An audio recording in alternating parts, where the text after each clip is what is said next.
Hello guys, Ramu Life Change Knowledge channel ki aithe welcome. So today discussion ఏంటంటే SSC కి సంబంధించిన 5 నోటిఫికేషన్లు ఉన్నాయి. 5 నోటిఫికేషన్లు ఎలా అప్లై చేసుకోవాలి ఏంటని మొత్తం కూడా పూర్తిగా తెలుగులో అయితే చెప్పడం అయితే జరుగుతుంది. సో మీ మొబైల్స్ లో కూడా ఎలా చేయాలో కూడా చెప్పడం అయితే జరుగుతుంది. మొత్తం పూర్తిగా వీడియో చూస్తేనే మీకు మొత్తం క్లారిటీగా అర్థమవుతుంది. దాని తర్వాత ఏం చేయాలి ఏంటనేది మీకు కూడా అర్థమవుతుంది. సో ముందుగా మనకు యూజర్ ఐడి పాస్వర్డ్ ఉంటుంది కదా, ఆ రెండిటితో లాగిన్ అవ్వండి. లాగిన్ అయిన తర్వాత మనం ఏ జాబ్కి అప్లై చేయాలనుకున్నామో ఆ జాబ్కి అప్లై చేసే విధంగా మీరు క్వాలిఫికేషన్ అండ్ ఏజ్ లిమిట్ ఉందో లేదో చెక్ చేసుకుని ఫస్ట్ పాయింట్. ఓకే, ఏజ్ సరిపోతుంది, క్వాలిఫికేషన్ ఓకే, ఒకవేళ డ్రైవర్ పోస్ట్కి అప్లై చేయాలనుకుంటే దానికి కూడా మనకి ఏజ్ అండ్ క్వాలిఫికేషన్ సరిపోయిందో లేదో చెక్ చేయాలి. నా ఏజ్ 27 కాబట్టి నాకేంటంటే ఓన్లీ డ్రైవర్ కానిస్టేబుల్ మాత్రం అప్లై చేసుకోవడానికి అయితే ఉంది. సో దాని గురించి అయితే చెప్పడం అయితే చూడండి. Constable driver male and Delhi police communication 2025 అని ఉంది కదా, దాని మీద క్లిక్ చేస్తున్నా. క్లిక్ చేసిన తర్వాత నేను ఆల్రెడీ ఒకసారి అప్లై చేద్దామని ట్రై చేశాను. సో ట్రై చేశాను కాబట్టి నాకు ఏమైనా వస్తుందంటే ఆల్రెడీ అప్లైడ్ అని చెప్పి వస్తుంది కాబట్టి మై అప్లికేషన్లోకి వెళ్ళాలి. మై అప్లికేషన్లోకి వెళ్ళిన తర్వాత మనకి అక్కడ కంటిన్యూ అనే బటన్ కనబడుతుంది. కంటిన్యూ అయితే క్లిక్ చేయండి. అది కంటిన్యూ క్లిక్ చేయండి. క్లిక్ చేసిన తర్వాత మన పార్ట్ 1 పార్ట్ 2 వీడియో అయితే పెట్టడం అయితే జరిగింది. మన ఛానల్ అయితే ఉంది. సో మన డీటెయిల్స్ అన్నీ కూడా మనం ఏం ఫిల్ చేసాం అవన్నీ కూడా ఉంది. సో నేను ఒక మిస్టేక్ చేశాను. ఏంటంటే నేను క్వాలిఫైడ్ అయ్యింది 2013 అయితే నేను 1998 చేశాను. ఇది చేంజ్ చేసుకోవాలనుకుంటే ఎప్పుడంటే మళ్ళీ అప్లికేషన్ కలెక్షన్స్ అని ఉంటుంది ఇండో, దానికి 100 కానీ 200 కానీ పే చేసిన తర్వాత నేను కలెక్షన్ చేసుకోవడం ఉంటుంది. లేదా ఇంకేమైనా తప్పులు చేసి ఉంటే మీరు అప్లికేషన్స్ అన్నీ కూడా డేట్లు అన్నీ ఓవర్ అయిన తర్వాత ఎడిటింగ్ ఆప్షన్ ఉంటుంది, అప్పుడు చేసుకోండి. అప్లికేషన్ అయ్యే టైంలో మీరు ఎడిటింగ్ చేసుకోవడానికి అయితే ఉండదు.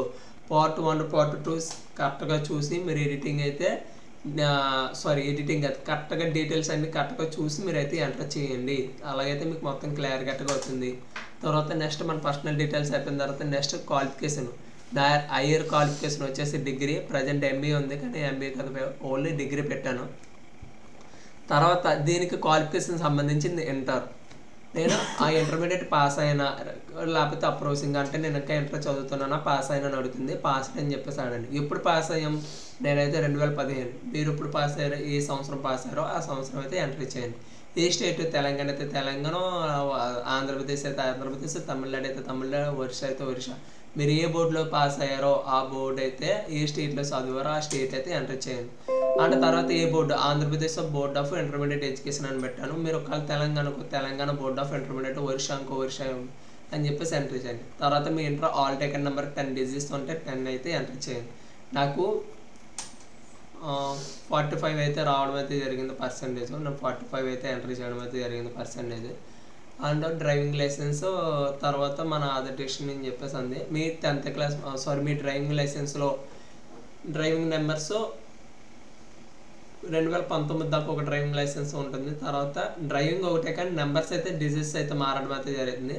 ఆ తర్వాత డ్రైవింగ్ లైసెన్స్ నెంబరు, తర్వాత ఎవరు ఆధార్ డిక్షన్ ఇచ్చారు అంటే ఏపీ ప్రభుత్వమే లేకపోతే ఏంటని చెప్పేసి మీకు డ్రైవింగ్ లైసెన్స్ మీద ఉంటుంది చూడండి. మీరు ఎప్పుడు డేట్ ఆఫ్ ఇష్యూ ఎప్పుడు ఇష్యూ చేశారు అన్నది కూడా ఉంటుంది.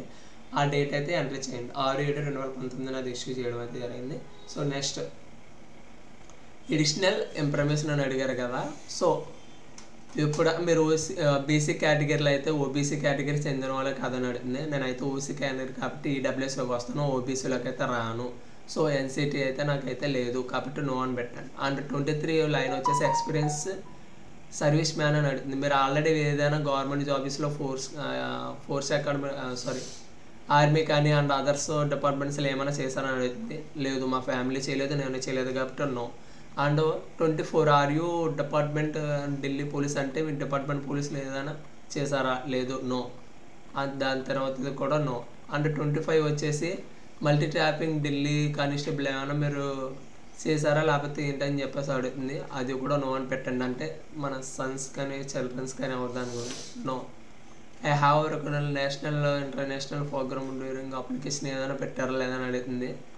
పెడితే ఎస్ అని పెట్టండి, లేదనుకుంటే నో అని పెట్టండి. అందరూ కూడా నో అని పెడతలేదు. అండ్ 27th వచ్చేసి ఏజ్ రిలాక్షన్ అండి. ఎస్సీ వాళ్ళకి అయితే ఉంటుంది. అండ్ ఓబీసీకి ఉందో లేదో ఒకసారి చెక్ చేయాలి. బీసీ వాళ్ళకి, ఓసీ వాళ్ళకి ఎలాగా ఉండదు.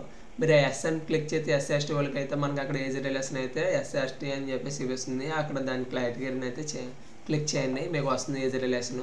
అండ్ ఓసీ వాళ్ళకి అయితే రాదు. అండ్ బీసీ వాళ్ళకి ఓబీసీ ఉంటే వాళ్ళకి కూడా వస్తుంది. Next time save button click చేయండి.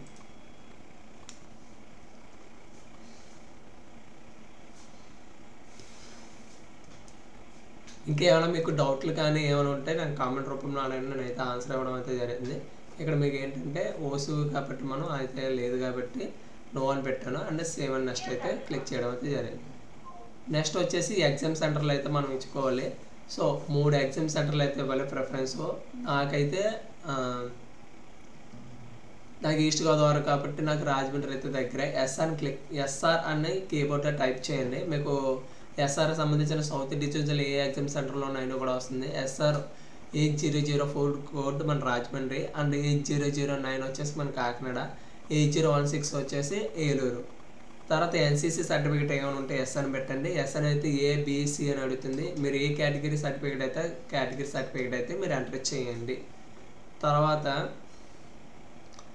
ఇక్కడ ఫస్ట్ ఏంటంటే పేజ్ అథెంటికేషన్ అయితే ఓకే చేయాలి. సో చెప్పాను కదా, మొబైల్ నెంబర్ ఆ మొబైల్ క్యూఆర్ కోడ్ ఓపెన్ చేసి ఆ మొబైల్లో మనం పేజ్ అథెంటికేషన్ ఓకే చేసిన తర్వాత అక్కడ పేజ్ అథెంటికేషన్ స్టేటస్ వచ్చేసి కంప్లీట్ అని అడుగుతుంది. తర్వాత మనం వెబ్కామ్ తర్వాత కానీ ఫోన్ తర్వాత కూడా మనమైతే ఫోటో దిగొచ్చు. ఫోటో దిగిన తర్వాత మన సిగ్నేచర్ అయితే అప్లోడ్ చేయాల్సి వస్తుంది. తర్వాత అప్లికేషన్ ప్రివ్యూ క్లిక్ చేసిన తర్వాత సబ్మిట్ అడుగుతుంది. డిక్లరేషన్ ఓకే చేసి తర్వాత క్యాప్చా అయితే ఎంటర్ చేయండి. క్యాప్చా ఎంటర్ చేసిన తర్వాత సబ్మిట్ అయితే చేస్తాం. మనకి అప్లికేషన్ అయితే ఎవరు అప్లికేషన్ రిసీవ్డ్ కంటెంట్ అని అడుగుతుంది. తర్వాత ఫీజు పేమెంట్ కొట్టక్ మహేంద్ర బ్యాంక్ కానీ స్టేట్ బ్యాంక్ తర్వాత కూడా వెళ్ళొచ్చు. పేని క్లిక్ చేయండి. ఎస్సీ ఎస్టీ వాళ్ళకి అయితే ఫీజు అయితే ఉండదండి. ప్రీమియర్స్కి కూడా ఫీజు అయితే ఉండదు. ఓన్లీ ఓసీ వాళ్ళకి మాత్రమే 100 రూపీస్ ఉంటుంది. నెట్ బ్యాంకింగ్ మీద క్లిక్ చేసిన తర్వాత మనకు అక్కడ పేమెంట్ క్లిక్ చేస్తే పేమెంట్ అయితే అయిపోతుంది. తర్వాత అప్లికేషన్ అయితే డౌన్లోడ్ చేసుకోవచ్చు. ఇంకేమైనా డౌట్ ఉంటే అడగండి, నేనైతే ఆన్సర్ చేయడం అవుతుంది. Thank you for watching.